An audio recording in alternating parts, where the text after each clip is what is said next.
Good morning, everybody. If I could get everybody's attention, we're going to do one more sound check. I want to remind everybody, if you haven't already, please silence your cell phones. We want to avoid any disturbances during the press conference. And then when the governor moves over here to sign the bill, we just ask that you please don't stand up or put your phone high up in the air so the media can get a good shot of the governor up here. And then if he takes questions, that is for the media only, so please refrain from raising your hand or standing up and shouting out any questions. The media back there, if you guys can give me a thumbs up one more time if you guys can hear me. Testing, testing, 1, 2. Testing, testing, 1, 2. Perfect. We will get started in just a few minutes. Thank you.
Good morning. Oh, please have a seat. Good morning. Great to be Toho. I'll tell you what, this is a nice gym.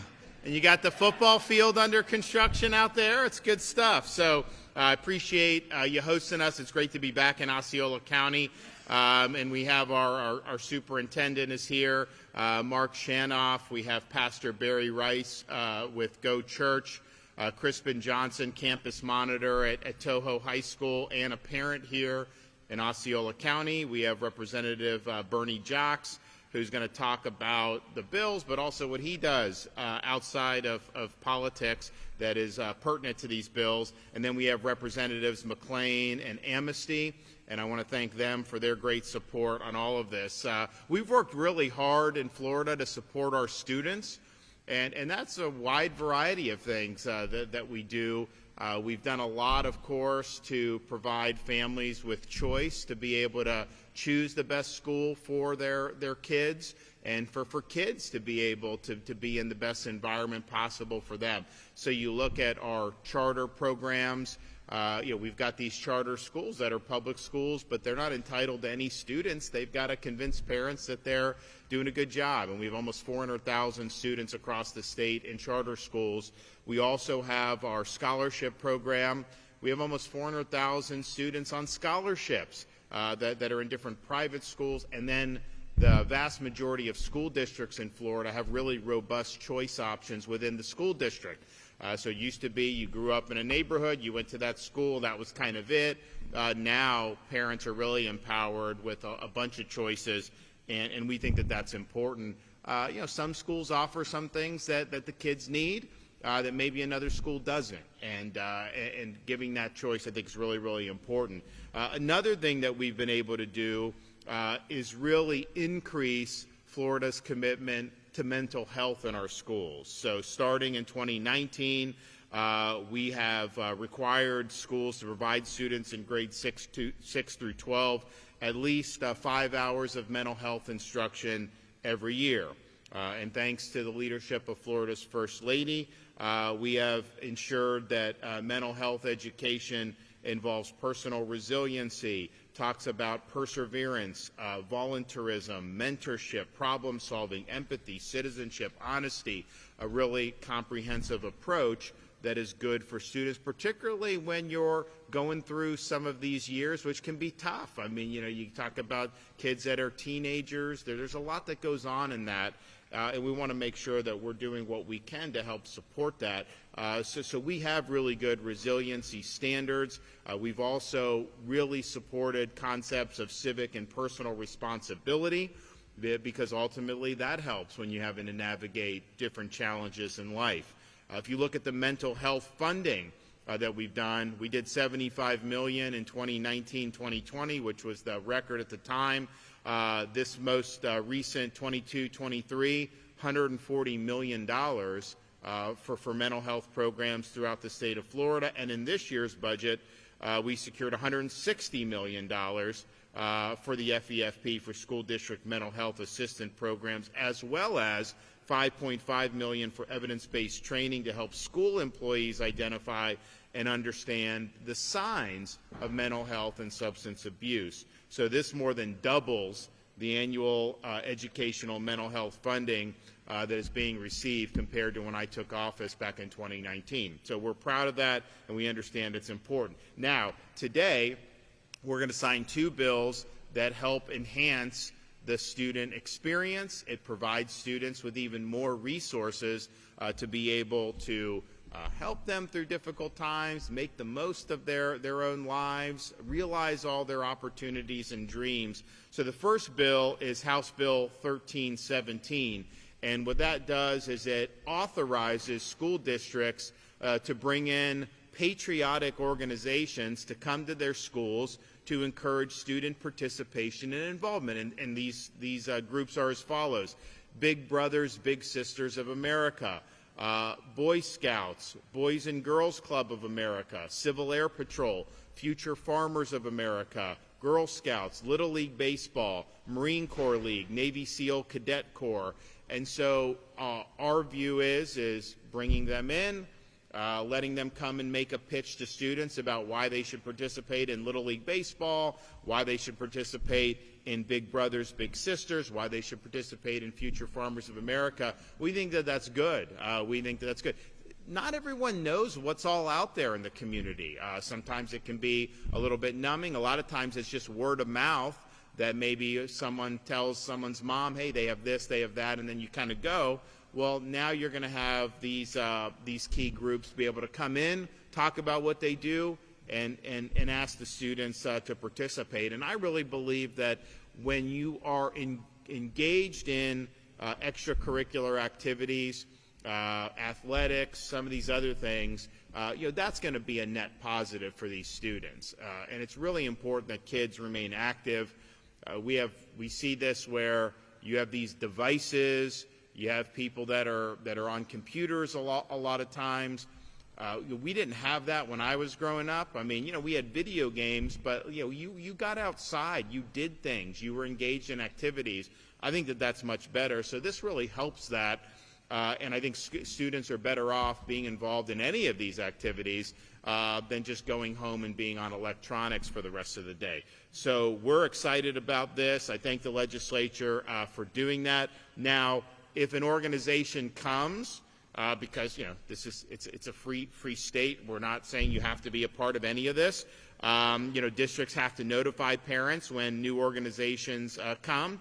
And they have the ability to give parents the option to withdraw consent from their child to participate. So you don't want your kid learning about Little League Baseball? They don't have to learn about Little League Baseball. That's up to you as the parent, and we think that that's the right way to do. So I'm excited to be able to sign this piece of legislation. I think it will make a positive impact, and I know it will benefit students who choose to participate. We're also signing House Bill 931. This establishes a statewide school chaplain program. Now, it's our view that if school districts want to bring in chaplains to offer voluntary services, that they're within their rights to do so, but there's been a lot of confusion about that, about what is permitted and what's not. So this legislation clarifies that, yes, school districts and charter schools have the authority to allow volunteer chaplains to be on campus to provide additional counseling and support to students. And, you got a lot of these problems that kids go through. That there's some students where, they need some soul craft, and that can make all the difference in the world. And so these chaplains will be able to come and provide services. Now, this is, again, similar to the other bill.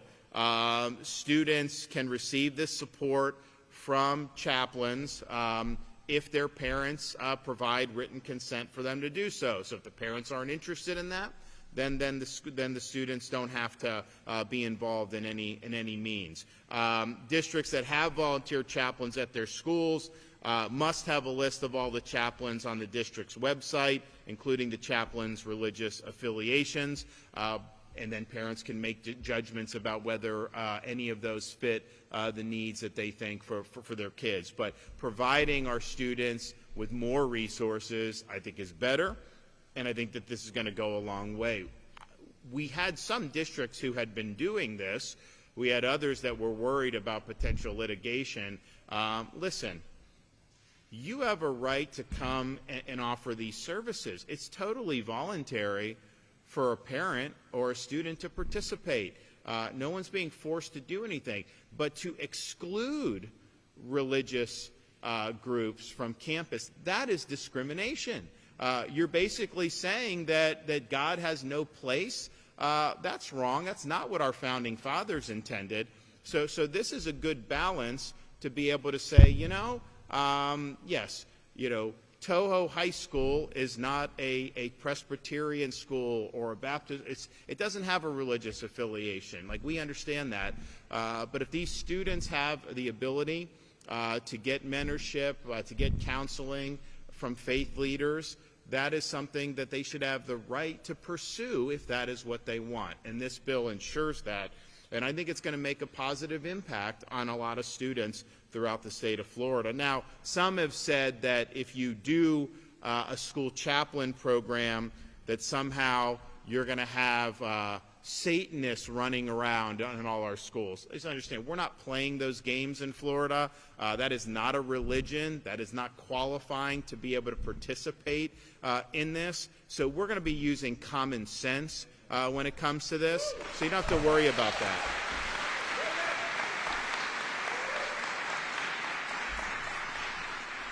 And to me, just as a Navy veteran, I mean, I really view the chaplain program in schools similar to how we have military chaplains.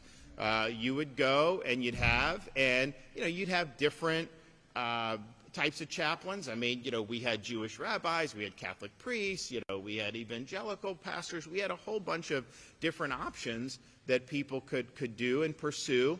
Many people in the military didn't pursue.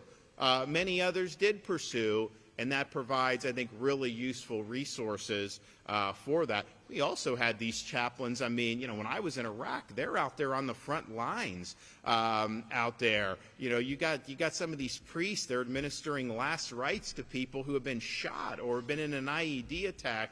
And so a lot of them, used very much heroism as well. So that's something that always stuck with me. But I think that model of just having this available as part of the services that you're providing, like we do in the military, we should be doing the same for our students here in school. And I think so what we're doing, I think the Founding Fathers would be thinking, yes, of course you should be doing that. I think that they would absolutely believe that this is an indispensable part of a good education. So we got to give students this option. We got to give parents this option. And it really goes with our whole mantra of let's empower parents and students to have a wide range of options when it comes to their education. So I'm excited about signing these bills. We're going to get to do it here in a minute. But first, we'll hear from the superintendent, got a couple other speakers, and then we'll make it official. So where are you at? Come on.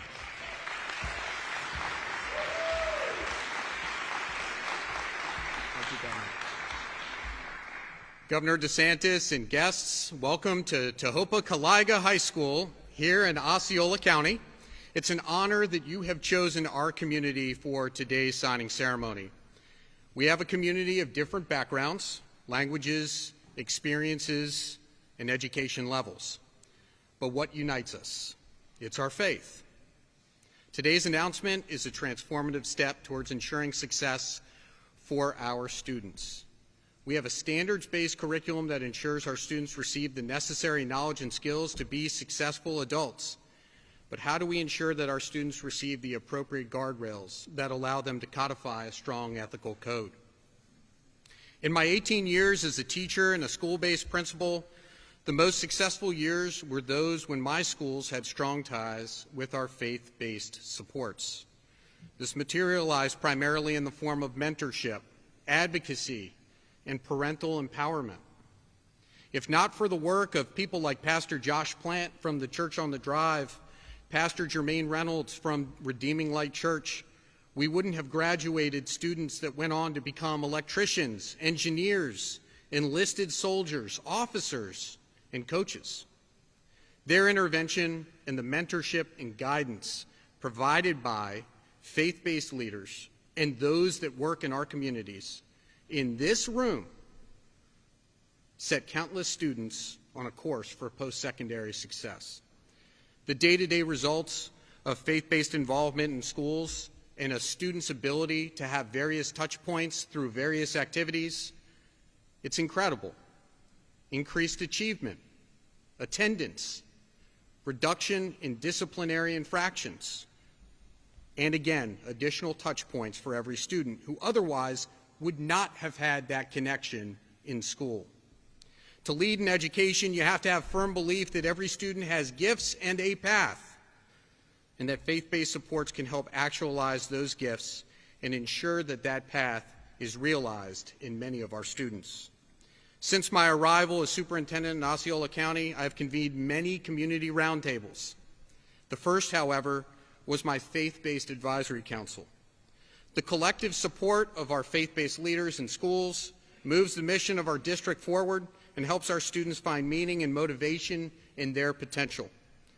Governor, Thank you for your leadership to ensure our students receive the supports they need to be successful, and for recognizing the role that spiritual guidance can have in enhancing the experience of our students. Great.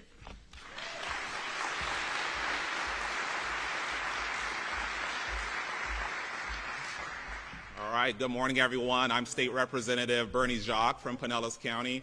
I see some friends here in the audience. And I want to start off by thanking you, Governor, for your support of these great bills, including House Bill 1317, which permits and authorizes patriotic organizations to come into our schools, organizations like Big Brothers Big Sisters, a great organization that you're familiar with, Governor, that allows youth to reach their full potential. And it's an organization that I've been involved with for over 10 years now, starting back when I was a young prosecutor, fresh out of law school. And I realized the trend early on about some of the people who were prosecuting, right? You can tell when you're looking at these files on your desk that they were coming from some of the toughest parts of town. They may have not had the best home situation, and they got caught up in negative influences. And now they're facing a prosecutor in a courtroom. And it was sad to see when this occurred, and I had a job to do. And as a law and order guy, I did that job well. But as I was doing that job, I often thought, what if we could have prevented this from occurring in the first place? And I started just thinking about myself and that it could have been me. I grew up, and when I was growing up, I did not live in the best parts of town. And I was faced with negative options as well. But the difference is I had very involved parents, including a very involved father who was very, very much instrumental and involved in my education, knew all my teachers, got involved in the PTA, knew the principal. I couldn't get away with anything, Governor. It was kind of annoying. But the older I got, the more I realized that this was a blessing, and not every child had the same thing. And so I wanted to be involved, and that was my motivation for getting involved with Big Brothers Big Sisters, in order to be proactive on the front end as much as I was on the enforcement side of things. And so over 10 years now, the initial motivation was to make sure that a kid, if I could prevent one kid from ending up as a file on my desk as a prosecutor, I would count it as a win. And now, 10 years plus, I've now mentored 2 young men. My current little brother, we got matched when he was in 5th grade, and he's getting ready to graduate high school next month. And it just goes to show you that this program really matters. And the numbers speak for themselves. Of the youth that participate in Big Brothers Big Sisters, 90% say that their mentors help them make better decisions. 93% are being promoted to the next grade level, and 99% were not arrested and involved in the criminal justice system. And so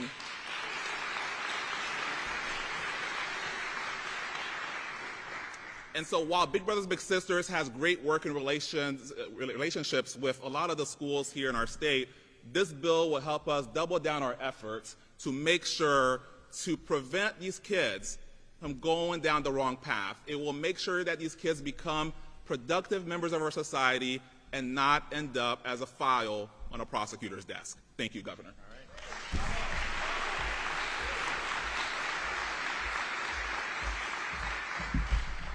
Good morning. I'm Representative Stan McLean, House District 27. Governor, it's a great day in Florida when we can sign a bill that will enhance the opportunities and create a bill that will help our parents and students. And I want to thank you for doing that today. Also, I'd like to give a shout out to my Senate partner, Aaron Grahl. It was my privilege to be able to shepherd House Bill 931 through the Florida House. We all know that our children are facing a lot of challenges, and certainly some of us grew up in a time when it was not this challenging, and we lived in Mayberry or wherever it was, and we know that our times have changed and things have become more difficult, and our children are faced with more and more challenges every day, and it only makes sense that we not only think about, we've done a lot of work in the Florida House and Governor under your leadership in the world of education as it relates to the intellectual ability for teachers to teach, students to learn. We've done a lot of that work, and we would sell our kids short if we don't meet their also find a way to help make provision for their spiritual and emotional needs. Under the leadership of Governor DeSantis, members of the Florida legislature, we lead the nation by making a policy change that will give our parents and students another resource when facing the challenges of life. Thank you very much.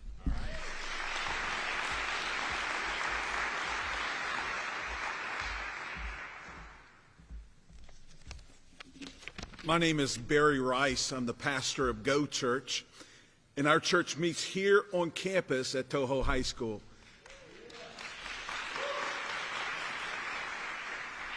Today is a very exciting day for our students, and I really want to thank Governor DeSantis and Principal R. Scott and Dr. Shanoff. Our opportunity to be here as a church in this school and in this community has really made an impact to the community. Since 1996, I personally have had the privilege of volunteering in the Osceola school system, Orange County school system, Seminole County school system, and Bradford County school districts. At Go Church, we have the core value in which we operate that we are community engaged. And the other is that we're servant-hearted. Our heart is for these kids. And today is a big day for our children, our youth. Many of us that are sitting in this room, we have made the decision to move to Florida because of the great school system. And today's bills is another step to prove that this is a great school system. It's a great state, and I'm very excited. But the beneficiaries of this opportunity is the children. Them having the opportunity to be influenced and in a character-building way, for kids to be influenced and have the opportunity to go to a faith-based chaplain and other organizations that will be able to partner with the schools. We have been so honored to be able to coach on campus. We've been so honored to be able to serve at the concession stands. We've been so honored to be able to serve meals to the students during their activities like drama performances and ROTC performances. It takes not just teachers, not just educators, but it takes a whole community to build students of character. And we're just so honored to be a part of this day. We're so honored to be a part of this great school, and we're honored to be a part of seeing this bill come into action. Praise the name of Jesus. Thank you for your time.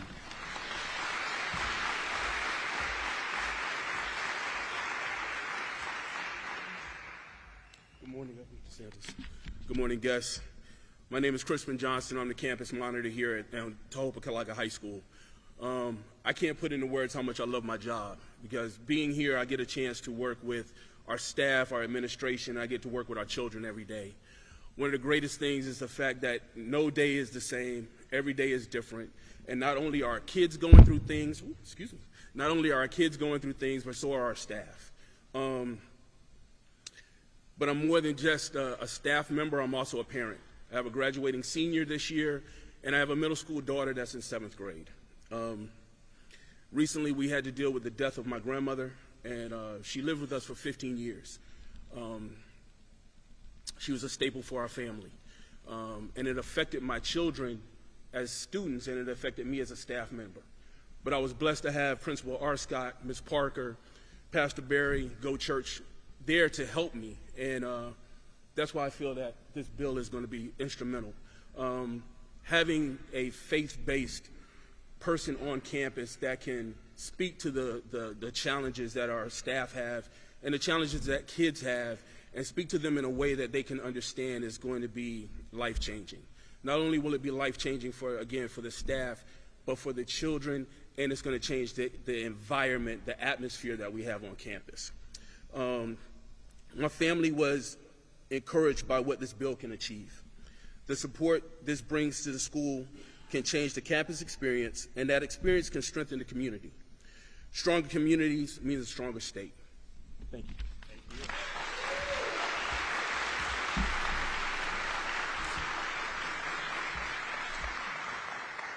Well, we're excited about these two bills, and I look through, like the patriotic organizations. I mean, so many of them, Little League, Big Brothers, Navy, all that, this has impacted me, both growing up and as an adult, and I think it's really good, and I'm also pleased that we're going to have a strong chaplain program in the state of Florida. It'll be providing resources for those families that want to access them right here at school, and that's something that's really, really significant. So, as it used to be, when education in the United States first started, every school was a religious school. That was just part of it. The public schools were religious schools. There's been things that have been done over the years that veered away from, I think, that original intent. But the reality is, I think what we're doing is really restoring the sense of purpose that our founding fathers wanted to see to education. So God bless the legislators who were involved with this. And so anyone who's going to participate in the bill signing, you can come up right now. We'll make it official.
You guys have a lot of activities. I'm just looking.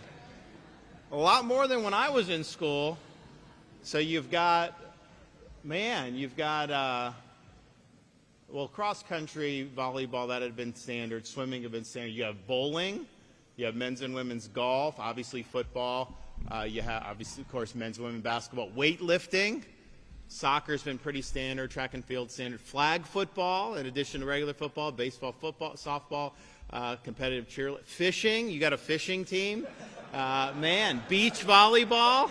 Wow. So good on you. That's a lot of opportunities for students, and so it's great to see that that's being done. Okay, we have any questions? Yes, sir.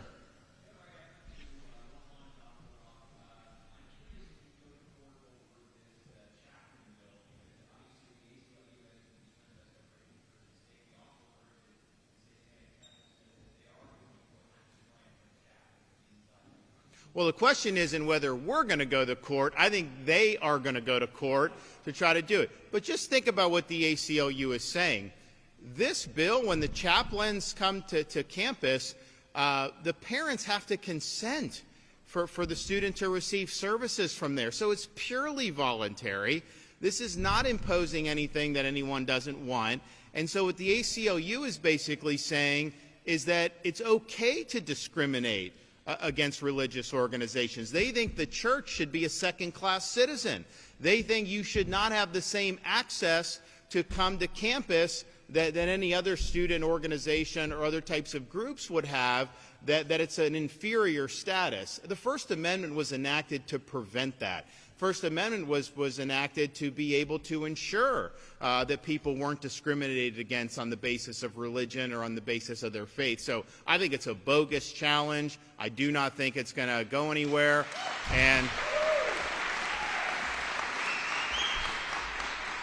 And we're not going to deal with it. We will deal with it, but we're not going to entertain bogus arguments about that, especially when the legislature was very attentive to doing this in a way that literally, if this is something you don't want, then it doesn't affect you at all. You don't even have to worry about it.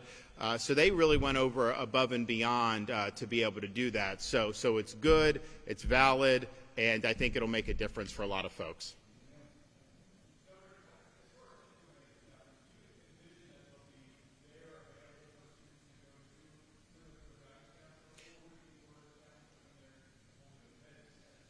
I think the districts are going to have, so there'll be guidelines. This state, the state legislation authorizes it, but I think you may see a different approach in different school districts, and that's fine. So it's not necessarily we're going to demand that you do it one way, but what we are doing is clarifying this is authorized, this is something that you have a right to do, and of course within the guidelines that we did, but I think districts have flexibility in determining, how they do it. It's also going to be just the fact that the chaplain program on a district by district basis is going to be a reflection of the underlying community.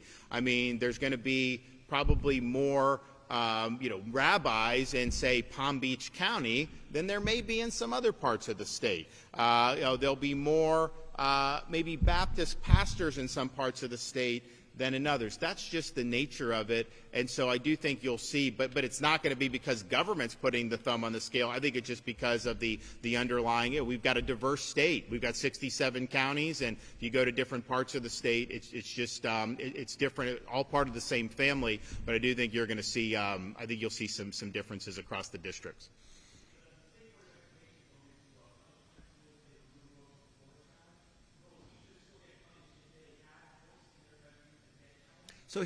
So I'm glad you asked that question.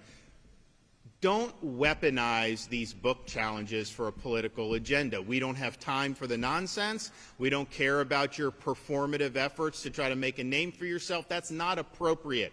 So when you have some school administrators or teachers that are saying that somehow state law requires them to take classic books off the shelves, that is a lie. That is not true. That is depriving students of a valid education.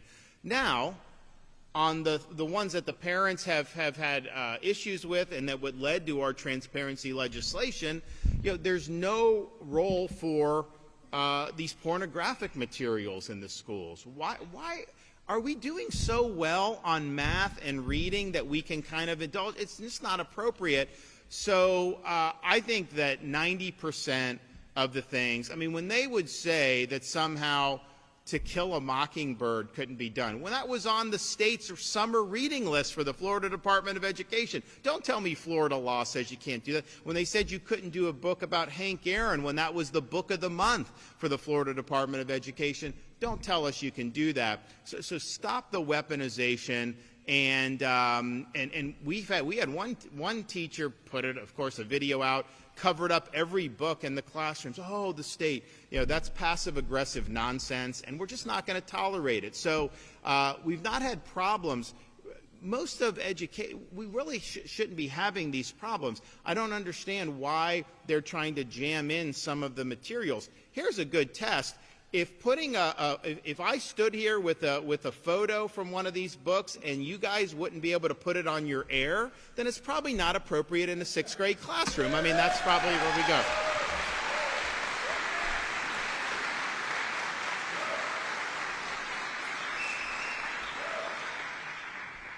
All right. God bless everyone. Thank you so much. Yeah, we'll say it.